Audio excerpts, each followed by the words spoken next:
ऋग्वेद के ऋषि कहते हैं अयम में हस्तो भगवान, अयम में हस्तो भगवत्तरः। ये मेरा हाथ भगवान है, ये मेरा हाथ श्रेष्ठ भगवान है, भगवत्तरः। इससे यह बात स्पष्ट होती है कि वेदों ने भी हमारे कर्म को कितना महत्व दिया है। हमारा भाग्य हमारे हाथों के द्वारा लिखा जाता है। हमारे द्वारा किए हुए कर्म ही हमारा प्रारब्ध सुनिश्चित करते हैं। जगत में जितने सुख भोग ऐश्वर्य हैं वे सब कर्म के द्वारा ही प्राप्त होते हैं। हमारा शरीर ऊर्जा से भरे हुए हैं, किंतु उस ओर हमारा ध्यान ही नहीं जाता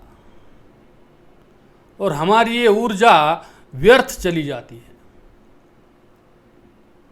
जैसे किसी रिमोट कंट्रोल के अंदर जो बैटरी होती है, सेल होता है, वो तब तक ही ठीक रहता है जब तक उस रिमोट का उपयोग हो रहा हो। उस रिमोट का उपयोग यदि किया ही न जाए तो एक कालावधि के पश्चात वो सेल सड़ने लगता है और उसके संपर्क में आने वाले उस रिमोट के एक भाग को भी सड़ा देता है। ठीक ऐसे ही हमारा है। शक्ति का, उस ऊर्जा का यदि कहीं विनियोग ही न हो तो वो हमारे मन और बुद्धि को सड़ा देगी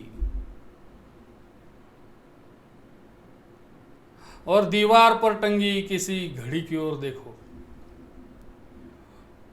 उसकी बैटरी कभी नहीं सड़ती, क्योंकि वो निरंतर बिना रुके चल रही है। 24 घंटे ऊर्जा का उपयोग हो रहा है। हमारा जीवन भी ऐसा ही हो, निरंतर चलता रहे। चरैवेति चरैवेति, बिना रुके बिना थके हमारे कार्य में हम मग्न हों, उस ऊर्जा का व्यय हो और वो भी हमारी उन्नति और हमारे कल्याण के लिए हो। संसार में जितने भी महापुरुष हुए हैं उन सब में यही समानता दिखाई देगी कि वे निरंतर अपने कार्य में, अपने जीवन के मिशन में पूरी तरह से डूबे हुए थे। ईश्वर द्वारा प्राप्त शरीर की ऊर्जा का, मन की बुद्धि की ऊर्जा का पूरा यूटिलाइजेशन उनके जीवन में दिखाई देगा। उनके जीवन में विश्राम को स्थान नहीं है। कार्यांतर ही उनका विश्राम है। कार्यांतर का मतलब है एक कार्य पूरा हो जाए तो तुरंत दूसरे कार्य में लग जाना, काम को बदल देना, यही विश्राम है।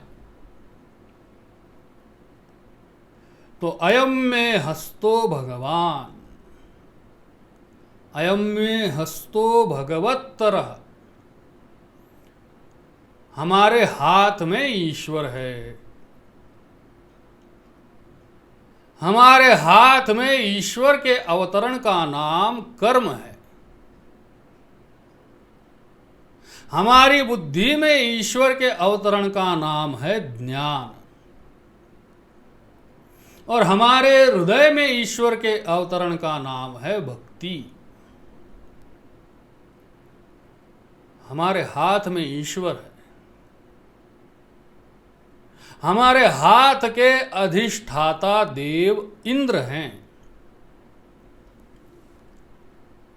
इंद्र का अर्थ है वो परमात्मा जो हमारे हाथ के अधिष्ठाता देव हैं। ऐश्वर्य के लिए जो प्रयत्न करता है वही ऐश्वर्य का स्वामी भी है। जो हाथ के अधिष्ठाता देवता इंद्र हैं वे ही स्वर्ग के ऐश्वर्य के स्वामी भी हैं। तो इस दृष्टि से यदि देखा जाए तो हमारे कर्म के प्रेरक भी इंद्र हैं और कर्माराध्य भी इंद्र हैं। सारे यज्ञों के द्वारा इंद्र की ही आराधना होती है। मतलब यहां हाथ में बैठकर इंद्र ही करता है और वहां स्वर्ग में बैठकर इंद्र ही भोगता है। लेकिन जब हम इस बात को भूल जाते हैं तब हमारा जीवन व्यस्त बन जाता है। मनुष्य इधर उधर भटकने लगता है, जीवन विक्षिप्त बन जाता है। इसलिए निरंतर कर्म करते रहो। उपनिषद कहता है कुर्वन्नेवेह कर्माणि जिजीविषेच्छतं समाह। कर्म करते हुए ही 100 वर्ष तक जीवित रहने की इच्छा रखो। और गीता में भगवान कहते हैं अपिचेदसि पापेभ्यः सर्वेभ्यः पापकृत्तमः सर्वं ज्ञानप्लवेनैव वृजिनं संतरिष्यसि। भगवान सबके लिए ये घोषणा करते हैं, व्यापारियों व्यापार में लगे रहो, सैनिकों युद्ध करते रहो, सुरक्षा करते रहो, किसानों खेती करते रहो, सब अपने अपने कार्य में लगे रहो। हमारी ज्ञान की नौका तुम्हें पार लगा देगी। पापियों के लिए भी श्री कृष्ण कहते हैं कि हमारी ज्ञान की नौका तुम्हें पार लगा देगी। ज्ञान प्लवेनैव। प्लव का अर्थ होता है नौका। ज्ञान प्लव, ज्ञान की नौका। नाश उसका होगा जिसकी बुद्धि का नाश हो जाएगा। बुद्धिनाशात् प्रणश्यति।